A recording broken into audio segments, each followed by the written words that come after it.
student Will Witt.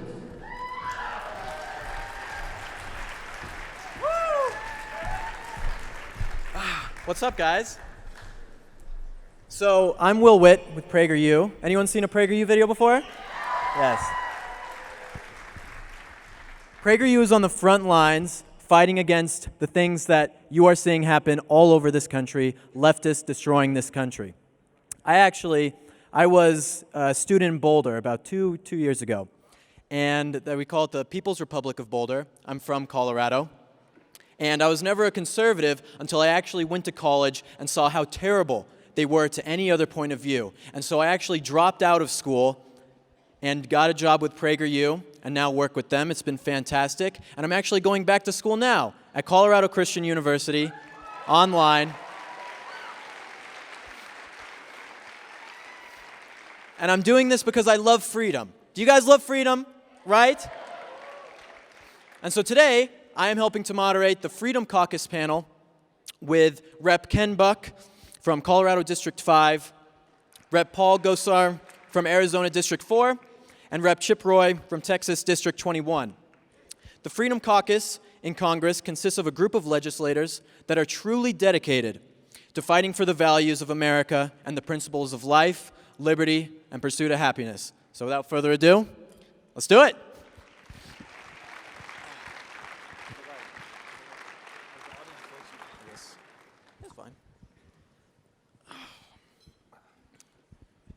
How you guys doing? Great. Great. Fantastic. And so, You missed the time memo. well, I asked for one and no one gave me one. So you today were at the ICE Detention Center in Aurora, Colorado. That's my home city, actually, Aurora. Can you tell us about that? I know immigration is on everyone's mind. It's what we're always talking about.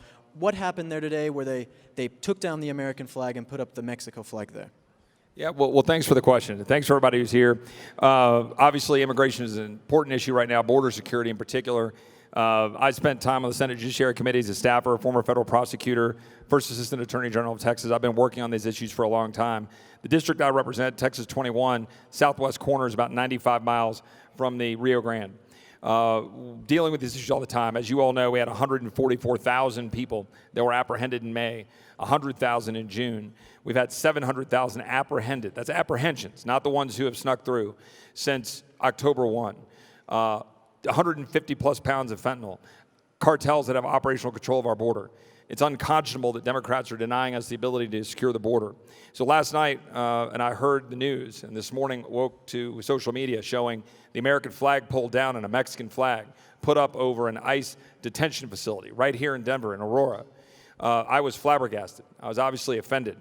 And so I took some time this afternoon and went to the facility. I called the head of ICE, went out, toured the facility, saw what's there.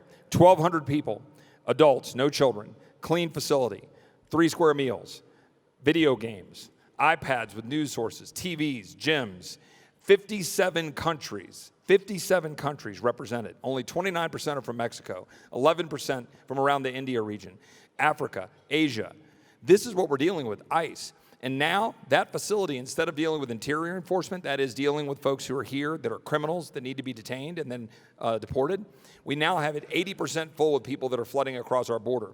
And Democrats rejected the ability to give more money to ICE to have the facilities that are necessary to detain those who are here illegally. It's unconscionable, but you know what? The American flag is back up. There were patriots who brought flags to that facility, and that's the right thing to do. It's crazy they have video games at concentration camps. Doesn't make much sense. And running water.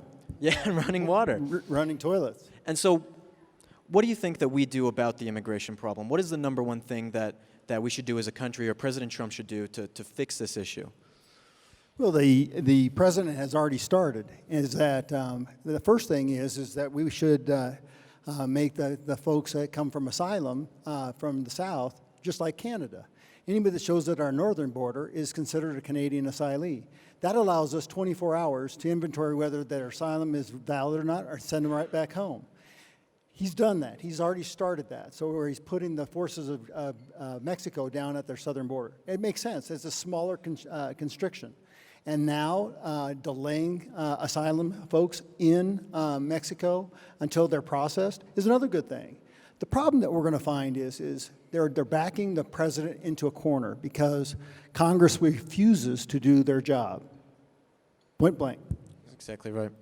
And again, AOC, she was just talking with the former head of ICE. I don't know if you saw this video. It was all over Twitter, and she got basically destroyed. I love seeing that every time it happens.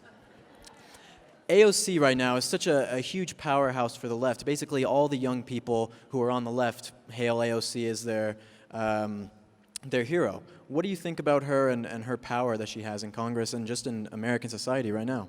Well, she's my hero also, but let me first say something. I want to tell you folks a little bit about Chip Roy. Chip was Ted Cruz's chief of staff in the U.S. Senate. He worked for the current governor of Texas when he was at the Attorney General's office, and he is a freshman, and he is making such a difference in Congress. Chip is an absolute superstar. Absolutely. And Paul is head of the Western Caucus and is huge on public lands issues and a lot of things that help Colorado in the West. And I am just really, really happy that both of them came to join us. But let me tell you, I think that when people in the United States Congress feel sorry for Nancy Pelosi, we should be thanking AOC. She's doing a wonderful job of letting the cat out of the bag. For years, they made us believe that they were just moderates and we should vote for them. Now we've got Omar, Tlaib, AOC. There's a whole group of them that are so far to the left, and they're actually what the Democrat Party stands for. Listen to what the presidential candidates are talking about.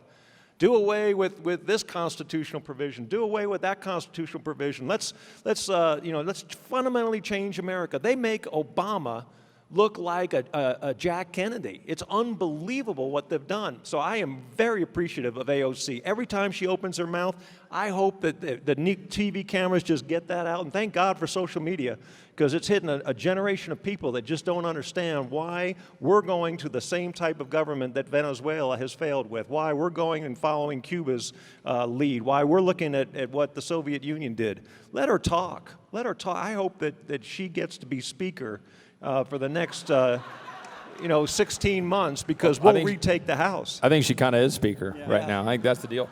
Just one more point on the border, and I didn't talk about it enough. The cartels have operational control of our border. Okay, that is indisputable. The Reynosa faction of the Gulf Cartel, the Cartel del Noreste of Los Zetas, and the Sinaloas have operational control of our border.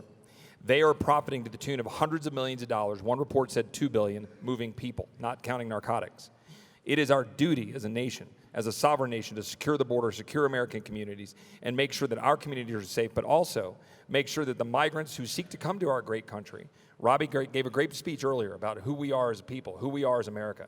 If we're going to invite migrants to continue to come here, as we should, they should follow our laws. They should have a safe way to get here. They shouldn't be being raped and abused on a journey by cartels, because Democrats, in the false name of compassion, pretend that open borders is good for migrants, and it's not.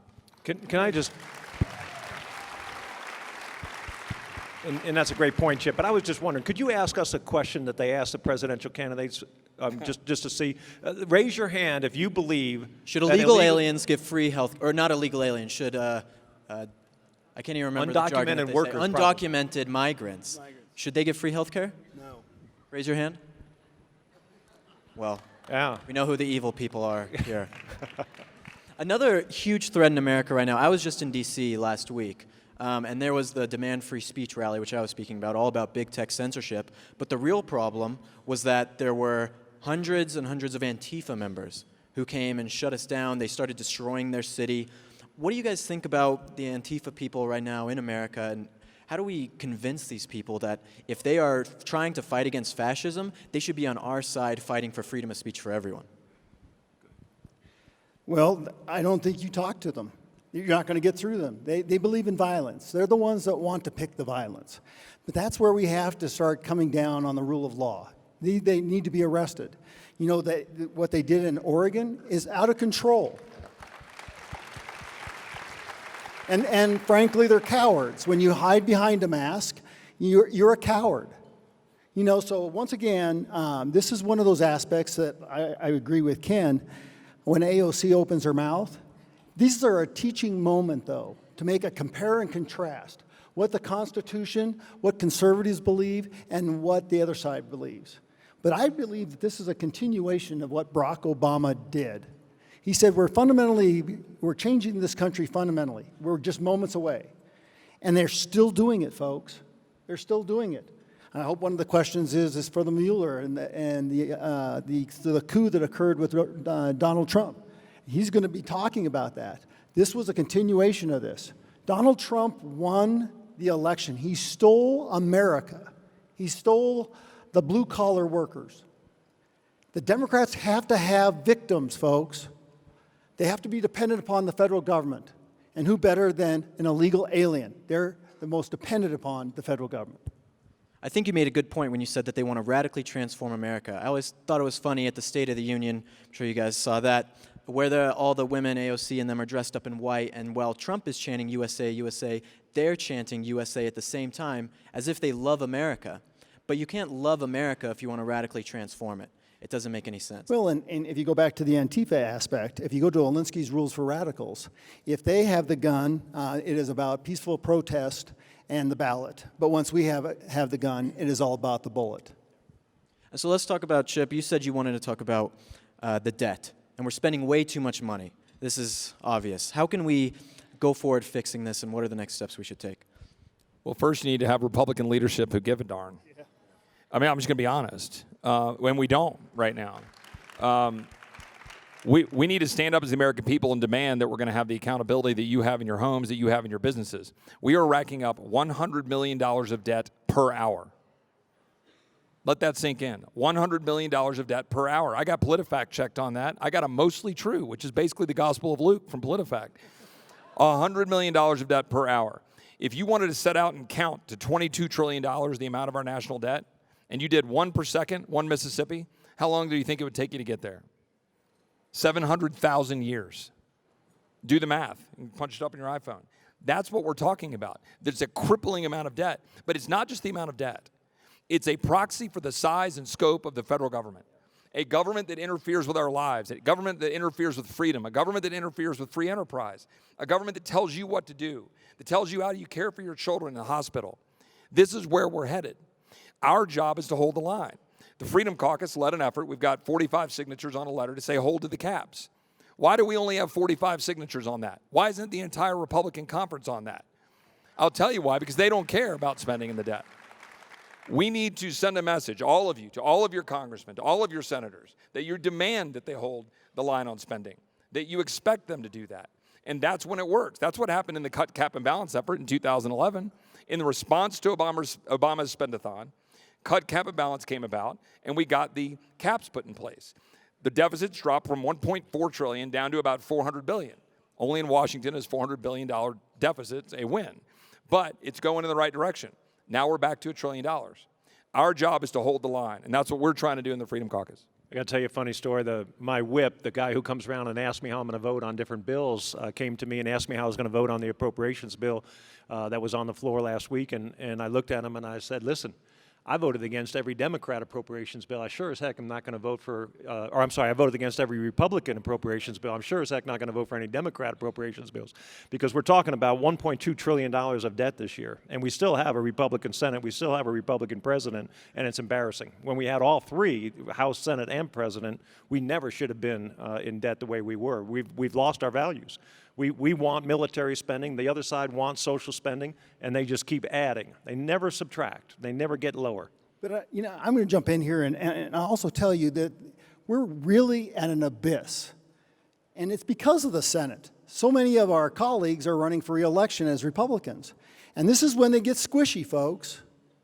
Because the House is going to ask for tons more money, and they want to be re-elected. So guess what's going to happen? President Trump is going to be handed a bill with all sorts of goodies. No one's willing to start to look at these aspects. And I will tell you, we have to start looking at the military. This last audit showed that we lost $128 billion with a B. How about getting back to fair contracting? and keeping the money there so that the system works for you. We can't even get 180 votes for that, folks. That, in 2008, the fair contracting aspect was $13.1 billion without the military. Double it because the military is all Davis-Bacon. Think of what those dollars are here in today's world. We can't even get that.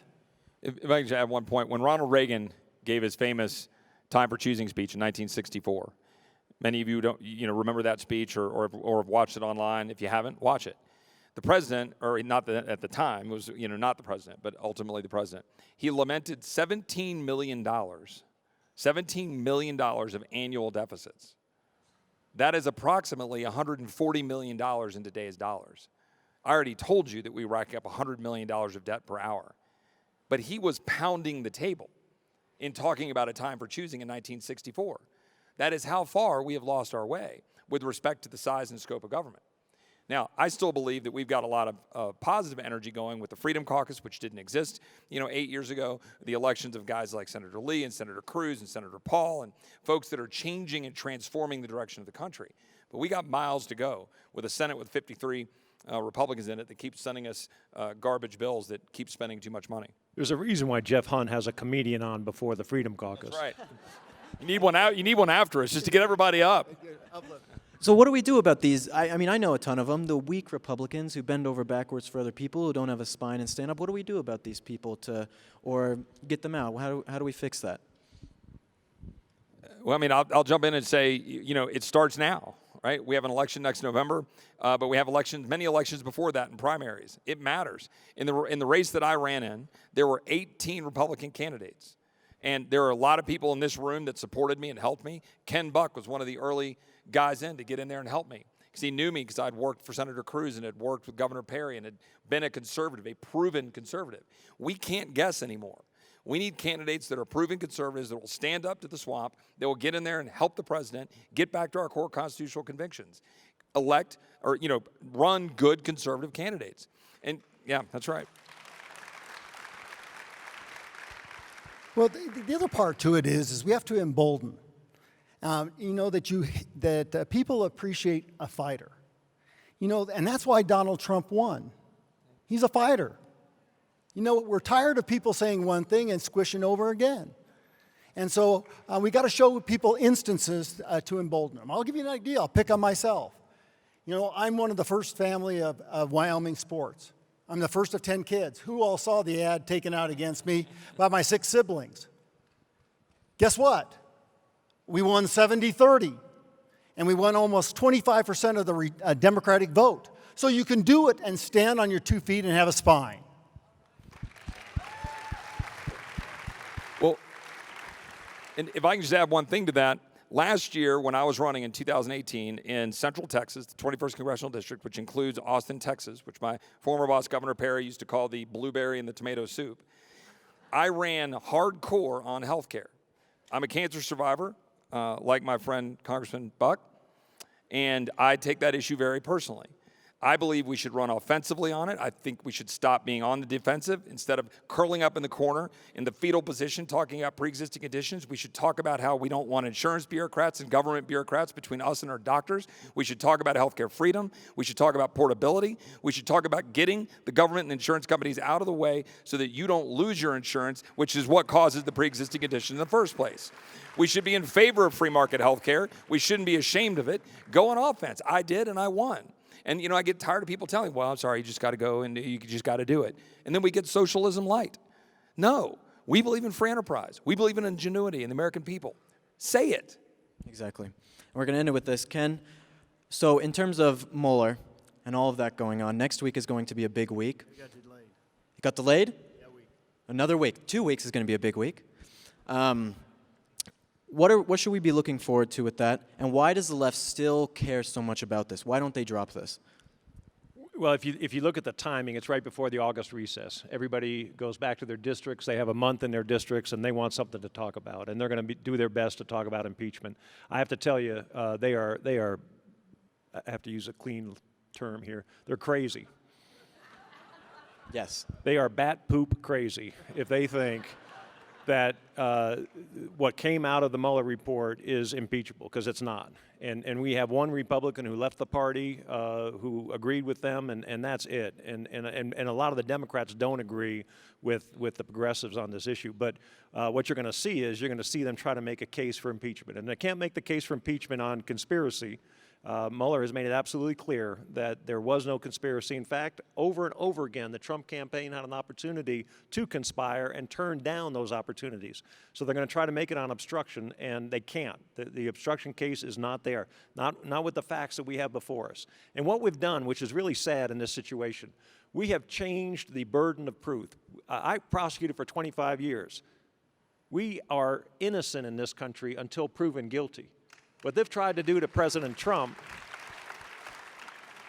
they have tried to turn that table and require him to prove his innocence. They don't have a case. They know they don't have a case. He didn't recommend prosecution on those obstruction issues, 10 different ones. He knew he couldn't recommend that, and so he just left it out there for the public, and the Democrats are trying to have a field day with it. Truth is that this president is innocent until proven guilty, and he should be in the court of public opinion, and if they keep going down this path, we're going to have another 4 years of Donald Trump and another 4 years of Supreme Court justices and appellate court judges. And so I wish him the best of luck. Yeah, you know, Ken's modest. Ken is really modest on this. I think the special prosecutor is walking into harm's way, because the first question I hope that they ask is, when did you know there was no conspiracy, and why didn't you follow through on it? Because they had documents prior to the first FISA. So folks, I hope that what you do is you scream to the hot top of your lungs that somebody pays for the crimes against the people of America. So I think these guys have covered it pretty well, so I'll just say this. I know the American people, I think, are sick and tired of the games in Washington. They're sick and tired of time being wasted. When I ran last year, I ran on healthcare freedom, balancing the budget, securing the border of the United States, making sure our men and women have an actually clear mission and the tools to do it, and then getting Washington the hell out of the way of Texas. That is what the American people expect us to do. They're tired of these kind of games, and they expect us to get back to doing that work. When Ronald Reagan did his time for choosing speech, he made clear what was at stake. America is a time for choosing. That is who we are as a people. We choose every day to wake up and fight and live for freedom, to pass something down to our children and our grandchildren. And that is why we will continue to be the greatest nation in the history of the world. Exactly. The American people are definitely ready for that. That's why they're here. You don't see any left-wing conferences like this, do you? None. None. Conservatives are mobilizing, and we're getting things done. Thank you guys so much for listening, tuning in. We appreciate it. God bless you. Thank you. God bless. Thank you. Appreciate it.